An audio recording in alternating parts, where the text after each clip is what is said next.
তৃণমূল সরকারের পতন শুধুমাত্র সময়ের অপেক্ষা। তিনবার একটা শব্দ উচ্চারণ করেছেন, জেল জেল জেল। অর্থাৎ রাষ্ট্রপতি দ্রৌপদী মুর্মুকে অপমান করা। আমি তো মনে করি এটা একদম পরিকল্পিত অপমান। আদিবাসী সমাজ যেটা ভালোভাবে নেয়নি সেটা আমি বলতে পারি, আমি দায়িত্ব নিয়ে বলছি। একজন তাত্ত্বিক বামপন্থী নেতা পুরো বিচার এই অভয়ার যে বিচার, সেই বিচার প্রক্রিয়াটাকেই ঘেঁটে দিয়েছেন। তার উদ্দেশ্য ছিল যে বিভিন্ন মেডিকেল কলেজে তাদের ছাত্র সংগঠনের একটা পা রাখার জায়গা করা। ক্ষুদ্র রাজনৈতিক স্বার্থে তিলোত্তমা বিচার পায়নি, কিন্তু বিচার পাবে। বিজেপি ক্ষমতায় আসলে তিলোত্তমা বিচার পাবে, এটা প্রধানমন্ত্রী দর্থহীন ভাষায় জানিয়েছেন। সরকার গড়া ফেলার কাজটা করে তোমার আমার মতো সাধারণ মানুষ, যারা সব কিছু দেখে সিদ্ধান্ত নেয়, যাকে বলা হয় সাইলেন্ট মেজরিটি। এই সাইলেন্ট মেজরিটির সিংহভাগ এবার হৃদয়ে পরিবর্তনের আকাঙ্ক্ষাকে ধারণ করছে। পরিষ্কার বলে দিয়েছেন কিন্তু প্রধানমন্ত্রী, বদল হলে বদলাও হবে। আমার মনে হয়, জানি না, ফলাফল বেরোলে পরে বুঝে যাবে, পশ্চিমবঙ্গে এবার হিন্দু বাঙালি বা হিন্দুরা 100-র মধ্যে অন্তত 65 থেকে 67টা ভোট বিজেপি পাবে।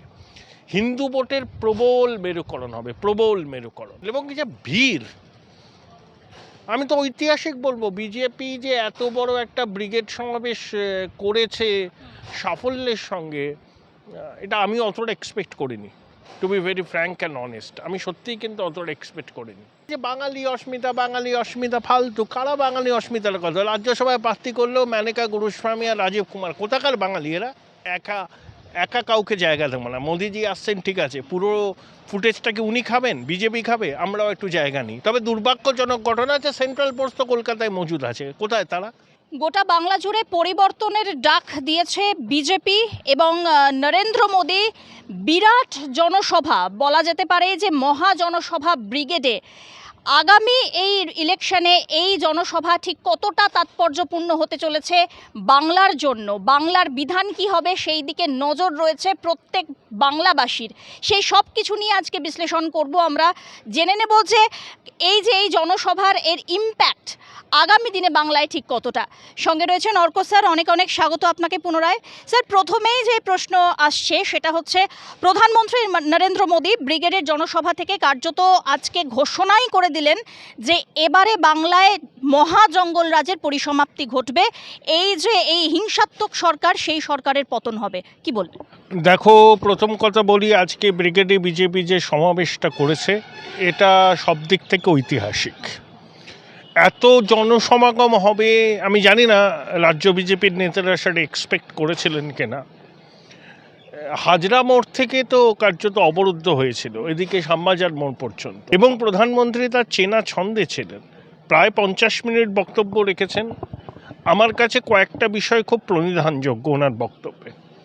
একটায় উনি বললেন যে কাউন্টডাউন হ্যাজ বিগান, অর্থাৎ তৃণমূল সরকারের পতন শুধুমাত্র সময়ের অপেক্ষা, এটা প্রধানমন্ত্রীর দাবি। একই সঙ্গে তিনি বলেছেন, তিনবার একটা শব্দ উচ্চারণ করেছেন, জেল জেল জেল। অর্থাৎ যে যারা এই জমানায় বিভিন্ন রকম অপকর্ম করে পার পেয়ে যাচ্ছেন, বিজেপি ক্ষমতায় আসলে তাদেরকে রেয়াত করা হবে না।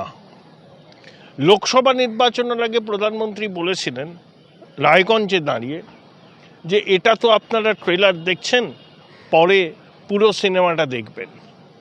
এখন যেটা আমার মনে হলো যে আজকের প্রধানমন্ত্রী একেবারেই তার চেনা ছন্দে ছিলেন, এবং বিজেপির কর্মী সমর্থকদের যা প্রত্যাশা ছিল প্রধানমন্ত্রীর কাছে, সেটা 16 আনার উপর 18 আনা পূরণ হয়েছে। কোনো বিষয়কে তিনি বাদ রাখেননি, সব কিছু ছুঁয়েছেন এবং যেটা বলার তিনি বলেছেন। যেমন ধরো, রাষ্ট্রপতি দ্রৌপদী মুর্মুকে অপমান করা, আমি তো মনে করি এটা একদম পরিকল্পিত অপমান।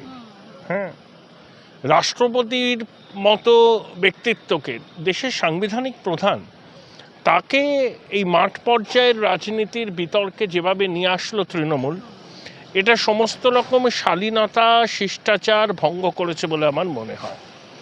এবং আদিবাসী সমাজ যেটা ভালোভাবে নেয়নি সেটা আমি বলতে পারি, আমি দায়িত্ব নিয়ে বলছি। প্রধানমন্ত্রী এটা বলেছেন। তারপরে আরজি করের ঘটনাটা ছুঁয়ে গেছেন, কসবা ল কলেজের ঘটনা ছুঁয়ে গেছেন, বাংলায় মাতৃশক্তি যে নিগৃহীতা হচ্ছেন এটা নিয়ে তো কোনো সন্দেহ নেই। দেখো, আরজি কর কাণ্ডটা বিজেপি সেভাবে প্রথমে ধরতে পারেনি, তার কারণ ওরা বুঝে উঠতে পারেনি। তারপরে অভিজিৎবাবু গেছিলেন, তাকে গো ব্যাক শুনতে হয়েছে। শুভেন্দুবাবু চেষ্টা করেছিলেন, কিন্তু ওরা প্রথম দিকে লেফটের লোকজন এবং নকশালরা ঢুকে পড়েছেন। আমার কাছে তো খবর আছে যে একজন তাত্ত্বিক বামপন্থী নেতা পুরো বিচার, মানে এই অভয়ার যে বিচার, সেই বিচার প্রক্রিয়াটাকেই ঘেঁটে দিয়েছেন। তার উদ্দেশ্য ছিল যে বিভিন্ন মেডিকেল কলেজে তাদের ছাত্র সংগঠনের একটা পা রাখার জায়গা করা। ক্ষুদ্র রাজনৈতিক স্বার্থে তিলোত্তমা বিচার পায়নি, কিন্তু বিচার পাবে। বিজেপি ক্ষমতায় আসলে তিলোত্তমা বিচার পাবে, এটা প্রধানমন্ত্রী দর্থহীন ভাষায় জানিয়েছেন। দেখো, এখানে তো ইনফ্রাস্ট্রাকচার কি আছে, খুব সত্যি করে যদি তুমি বলতে হয় সারা ভারতবর্ষ জুড়ে যে ফিজিক্যাল ইনফ্রাস্ট্রাকচারের কাজ হচ্ছে, আমি তোমাকে একটা স্ট্যাটিস্টিক্স দিই। 2013 সালে মনমোহন সিং জমানার একদম শেষ দিকে 18 লক্ষ কোটি টাকার পরিকাঠামোর প্রকল্প বটলনেক্সে আটকে ছিল। 11 বছরের শাসনকালে এনডিএ বা মোদিজি এই পরিকাঠামোয় অভূতপূর্ব উন্নতি হয়েছে। আমি দুটো এক্সাম্পল দিই তোমায়। এই যে অটল সেতু মুম্বাই নবী মুম্বাইকে কানেক্ট করছে 21 কিলোমিটার দীর্ঘ, এটা পণ্ডিতজি নেহরুর আমলে কনসিভ করা হয়েছিল। এই প্রকল্পটা শেষ হলো কি মোদিজির আমলে, কাজ শুরু হলো মোদিজির আমলে।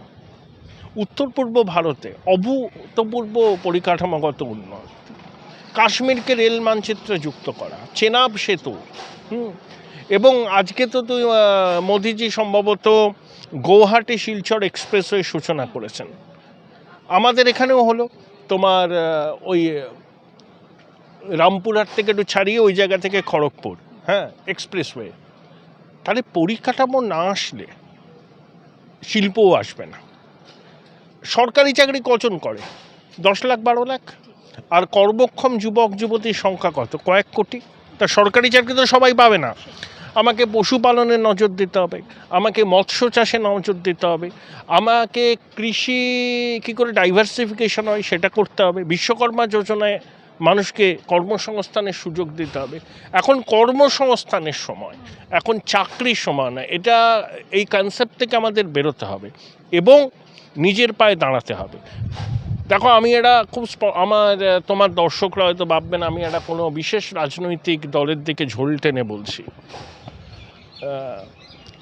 দীর্ঘ 5 দশক, প্রায় 5 দশক পশ্চিমবঙ্গ শুধু না কেন্দ্র বিরোধী রাজনীতি দেখেছে। কেন্দ্রের বঞ্চনা, কেন্দ্র এই দেয় না, কেন্দ্র সেই দেয় না, বামপন্থীরা করেছে। তৃণমূল তাদের যোগ্য উত্তরসূরি, তারাও লাগাতার চালিয়ে যাচ্ছে, মাঝে সামান্য কয়েকটা বছর বাদ দিলে। তাও মমতা বন্দ্যোপাধ্যায় সরকারের শরিক ছিলেন, বেরিয়ে এসছিলেন। আর সরকার কারা গড়ে আর সরকার কারা ফেলে, কোনো রাজনৈতিক দলের একনিষ্ঠ ভোটাররা বা সমর্থকরা করেন না। সরকার গড়া ফেলার কাজটা করে তোমার আমার মতো সাধারণ মানুষ, যারা সব কিছু দেখে সিদ্ধান্ত নেয়, যাকে বলা হয় সাইলেন্ট মেজরিটি। এই সাইলেন্ট মেজরিটির সিংহভাগ এবার হৃদয়ে পরিবর্তনের আকাঙ্ক্ষাকে ধারণ করছে। এই রাজ্যে BJP politically untouched and unkissed virgin. সেই বিজেপির ক্ষমতা এখানে কেমন, বিজেপির শাসন পশ্চিমবঙ্গের মানুষ তো প্রত্যক্ষ করেনি। এই যে সম্প্রতি নীতি আয়োগের রিপোর্ট বেরিয়েছে, উড়িষ্যার ফিসকাল হেলথ সব থেকে ভালো দেশের মধ্যে, আমাদের তলার দিকে। এটা যে শুধু বিজেপির কৃতিত্ব না নয়, বিজুবাবুরও, এই নবীনবাবুরও কৃতিত্ব। কারণ দীর্ঘ 24 বছর তিনি উড়িষ্যার মুখ্যমন্ত্রী ছিলেন, তিনি কেন্দ্রের সঙ্গে সুসম্পর্ক রেখে কাজকর্ম করেছেন। কিন্তু আমাদের ঈশ্বর পরিত্যক্ত বঙ্গদেশে সবসময় তো পায়ে পা লাগিয়ে ঝগড়া, তা যা হওয়ার তাই হচ্ছে। সেক্ষেত্রে প্রধানমন্ত্রীর বার্তা পরিকাঠামো উন্নয়ন এবং কর্মসংস্থান এবং নারী সুরক্ষা, আইন শৃঙ্খলা পরিষ্কার বলে দিয়েছেন। কিন্তু প্রধানমন্ত্রী বদল হলে বদলাও হবে। মানে বদলা মানে কি? যারা এত অনাচার করেছে, পাপাচার করেছে, তাদেরকে রেয়াত করা হবে না। তাদেরকে যদি কেউ রেয়াত করে, তারা মানুষের প্রত্যাশার সাথে বিশ্বাসঘাতকতা করবে। এটা প্রধানমন্ত্রী অর্থহীন ভাষায় জানিয়ে দিয়েছেন। এবং সবথেকে তুমিও আমার সঙ্গে সহমত হবেন, এই যে কিছুদিন আগে দিদিমণি ধর্মতলায় সভামঞ্চ থেকে বললেন না, ওরা যদি একজোট হয় সামলাতে পারবেন তো। প্রধানমন্ত্রী কি বললেন, যে সাংঘাতিক কথা, দিদিমণি মুখ্যমন্ত্রী, কেউ যদি একজোট হয়ে কোনো অশান্তি তৈরির চেষ্টা করে, স্বরাষ্ট্রমন্ত্রী হিসাবে মুখ্যমন্ত্রী তো নির্দিষ্ট খবর থাকা উচিত, তার তো ব্যবস্থা নেওয়া উচিত তো। এবং একই সঙ্গে দেখো, পশ্চিমবঙ্গের ডেমোগ্রাফি চেঞ্জ হয়েছেই। সীমান্তবর্তী রাজ্যগুলোতে, এই জেলাগুলোতে দেখলে বুঝতে পারবে যে কিভাবে ডেমোগ্রাফি চেঞ্জ হয়েছে। এবং যে আশঙ্কাটা আছে যে পশ্চিমবঙ্গ জেলা বাঙালি হিন্দুর হোমল্যান্ড, সেখানে বাঙালি হিন্দু নিজ ভূমি পরবাসী হবে না তো। পশ্চিমবঙ্গর আইনসভায় অবিভক্ত ভারতবর্ষে শ্যামাপ্রসাদ মুখোপাধ্যায়, জ্যোতি বসু, রতনলাল ব্রাহ্মণ, এন.সি. চ্যাটার্জি, বিধানচন্দ্র রায় সবাই সমর্থন করেছেন হিন্দুরা, বিধায়করা। বঙ্গভাগ তা বাঙালি হিন্দুর হোমল্যান্ড তো, সেখানে যদি আমরা অস্তিত্বের সংকটে ভুগি, এটাই প্রধানমন্ত্রী এই কনসার্নটাকে, তিনি যে খুব কনসার্ন ব্যাপারটা নিয়ে সেটা স্পষ্ট করেছেন। এবং আমার মনে হয়, জানি না ফলাফল বেরোলে পরে বুঝে যাবে, পশ্চিমবঙ্গে এবার হিন্দু বাঙালি বা হিন্দুরা 100-র মধ্যে অন্তত 65 থেকে 67টা ভোট বিজেপি পাবে। হিন্দু ভোটের প্রবল মেরুকরণ হবে, প্রবল মেরুকরণ। এবং হিন্দু ভোটের মেরুকরণ হলে বিজেপির তো সুবিধাই। আপনি কর্মসংস্থানের কথা বলছিলেন স্যার, আজকেও প্রধানমন্ত্রী নরেন্দ্র মোদী তিনি সরাসরি সভামঞ্চ থেকে উল্লেখ করলেন যে এককালে বাংলা গোটা ভারতের বিকাশের জন্য অগ্রণী ভূমিকা পালন করেছে, কিন্তু আজকেই সেই বাংলায় চাকরি নেই, কর্মসংস্থান নেই, বেকারত্বের হার বেড়েছে। এটা কি কোথাও কোথাও স্যার মনে হয়েছে যে মুখ্যমন্ত্রীর এই ভেরি রিসেন্ট এই বেকার ভাতার উনি যে আর কি একটা নতুন করে আবার এই যুবসাথী বলে মানে প্রবর্তন করে? আমি ভাতা দেওয়ার বিরোধী নই, কিন্তু সেটার সঙ্গে একটা হাতের কাজ শেখো, হ্যাঁ, কর্মক্ষম করো। মাসে 1500 টাকা ভাতা মানে দিনে 50 টাকা। অন্য রাজ্যেও দেয়, বিজেপি শাসিত রাজ্যেও দেয়, কিন্তু তার সঙ্গে হাতে কলমে কাজের একটা প্রকল্প যুক্ত থাকে। হ্যাঁ, এখানে তো সেগুলো নেই, এটা তো ক্ষয়রাতি হচ্ছে, এটা পরিষ্কার ক্ষয়রাতি। তুমি ক্ষয়রাতি কখন করতে পারো? তুমি সব ভাতা দাও, তোমার তো ফিসকাল হেলথটা মজবুত থাকতে হবে। 8 লক্ষ কোটি টাকার উপর দেনা, 81,000 টাকা একটা বাচ্চার উপর ঋণ যে জন্মাচ্ছে আজকে। এবং নীতি আয়োগ বলেছে যে ভারতবর্ষের একেবারে তলার দিকের 3টে রাজ্যের মধ্যে পশ্চিমবঙ্গ আছে ফিসকাল হেলথ বিষয়। এটা তো খুবই উদ্বেগের। লাইনের শেষ প্রান্তে দাঁড়ানো মানুষটাকে সহায়তা করা ওয়েলফেয়ার স্টেটের কর্তব্য। বিজেপিকে দিচ্ছে না, যে রাজ্যে ক্ষমতায় আছে দিচ্ছে, কিন্তু মাপকাঠি আছে। খুল্লা দেওয়া, বহুতলে থাকেন, উচ্চপদস্থ চাকরি করেন বেসরকারি মহিলা, তিনিও লক্ষ্মীর ভাণ্ডার পাবেন। কেন? যাকে দেওয়ার তাকে দিন, সবাইকে কেন দিচ্ছেন? টাকাটা কে দিচ্ছে? আমার আপনার করের টাকা। সেটা তো খোলামখুচি করার জন্য নয়, টার্গেটেড পিপলকে দিন, যাতে তাদের সত্যিই কাজে লাগে, বরঞ্চ একটু বেশি দিন। এটাই বক্তব্য। এবং প্রধানমন্ত্রী আজকে কিন্তু উজ্জীবিত করেছেন বিজেপির র্যাঙ্ক অ্যান্ড ফাইল। এবং যে ভিড়, আমি তো ঐতিহাসিক বলবো, বিজেপি যে এত বড় একটা ব্রিগেড সমাবেশ করেছে সাফল্যের সঙ্গে, এটা আমি অতটা এক্সপেক্ট করিনি, to be very frank and honest. আমি সত্যিই কিন্তু অতটা এক্সপেক্ট করিনি। সে কথাও প্রধানমন্ত্রী উল্লেখ করেছেন, যে বলেছেন যে যেদিকেই তাকাচ্ছি সেদিকেই শুধুমাত্র মানুষের মাথা, জনগণের বিপুল ভালোবাসা আমাদের ওপরে রয়েছে বলেই এটা সম্ভব হয়েছে। না হলে তো বর্তমান রাজ্য সরকারকে তিনি একটু ঠুকেই বলেছেন যে তারা তো সব রকমভাবে চেষ্টা করেছিলেন যে যাতে এই সভাটা বানচাল করা যায়। বিভিন্ন জায়গাতে পথ আটকানো হয়, কর্মী সমর্থকদের ব্রিগেডে আসার জন্য বাধা প্রদান করা হয়। তো এই গোটা বিষয়টাই থেকে কোথাও না কোথাও স্যার আপনার মনে হয় যে প্রধানমন্ত্রীও আজকে যথেষ্ট উজ্জীবিত হলেন এই দৃশ্য দেখে? দৃশ্য দেখে প্রধানমন্ত্রী খুবই উজ্জীবিত, এবং তার বডি ল্যাঙ্গুয়েজে প্রমাণ করছে। বিপদে মোরে রক্ষা করো, এ নহে মোর প্রার্থনা, বিপদে যেন না করি আমি ভয়। রবীন্দ্রনাথকে বলেছেন, এবং পুরোটা বাঙালি আনায় হয়েছে। যে স্টেজ হয়েছে, সাথে দক্ষিণেশ্বরের ভবতারিণীর মন্দির, বাঁকুড়ার টেরাকোটার কাজ, প্রধানমন্ত্রী বাংলায় বলেছেন এই যে বাঙালি অস্মিতা ফালতু। কারা বাঙালি অস্মিতার কথা? রাজ্যসভায় প্রার্থী করলেও মেনকা গুরুস্বামী আর রাজীব কুমার কোথাকার বাঙালি এরা? তেলেঙ্গানার বাঙালি, হ্যাঁ, না ইউপির বাঙালি? সব ছেঁতো যুক্তির, এসব অসার যুক্তি। আজকে বিজেপি উজ্জীবিত হয়েছে এবং আশা করি আগামী দিনে তারা আরও উজ্জীবিত হয়ে পথে নামবে।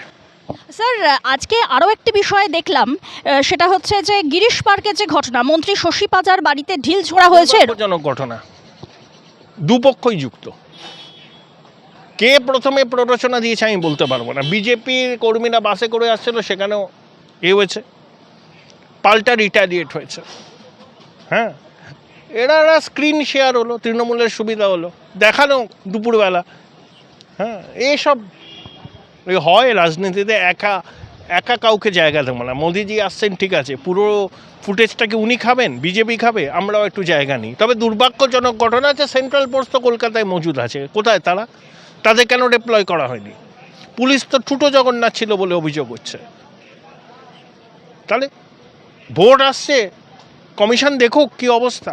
বিজেপির যারা রয়েছেন কর্মী সমর্থকরা, তারাও আক্রান্ত হয়েছেন এবং এক বিজেপি কর্মী তিনি সরাসরি হসপিটালে ভর্তি। এ বিষয়েও কিন্তু জানা যায়। পক্ষই আক্রান্ত হয়েছে, দুপক্ষই। কে আগে প্ররোচনা দিয়েছে, কে আগে উস্কানি দিয়েছে, সেটাকে তো নিরপেক্ষ তদন্ত করতে হবে। লোক দেখানো তদন্ত।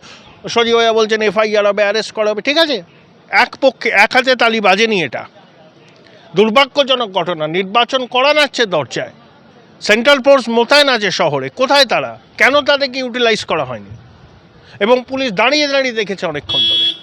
স্যার, এটা কি কোথাও না কোথাও আপনার মনে হয় যে এই সভা থেকে তথা প্রধানমন্ত্রী নরেন্দ্র মোদীর এই যে বিপুল পরিমাণে যে জনসভা, সেখানে জনস্রোত, এখান থেকে একটু নজরটা ঘোরানোর জন্য? বললাম স্ক্রিন শেয়ার করা, টেলিভিশনে কিছুক্ষণ তো রইল ঘটনাটা। হ্যাঁ, দুর্ভাগ্যজনক ঘটনা। এসব বাংলাতেই হয়, এগিয়ে বাংলা সুনামের সাথে। স্যার, সর্বশেষ প্রশ্ন, সেটা হচ্ছে এই যে প্রধানমন্ত্রীর জনসভা, প্রধানমন্ত্রী হিসাবে নরেন্দ্র মোদীর এই যে বাংলায় আগমন, এটা কি কোথাও না কোথাও মুখ্যমন্ত্রী হিসাবে মমতা বন্দ্যোপাধ্যায়ের বিসর্জনের ঘণ্টা বাজে? না, আমিও দিদির নেটিভ ইন্টেলিজেন্স সাংঘাতিক। দিদিমণি কিন্তু স্ট্রিট ফাইটার, 1 ইঞ্চি জমি উনি ছাড়বেন না। কিন্তু এবার বাংলার মানুষের একটা বড় অংশ হৃদয়ে পরিবর্তনের আকাঙ্ক্ষা আছে, এবং নির্বাচন যদি নির্বাচনের মতো হয়, গণতন্ত্রের উৎসবে পরিণত হয় নির্বাচন, তাহলে তৃণমূলের ক্ষেত্রে খুব আনন্দের বিষয় হবে না, এইটুকু আমি বলতে পারি।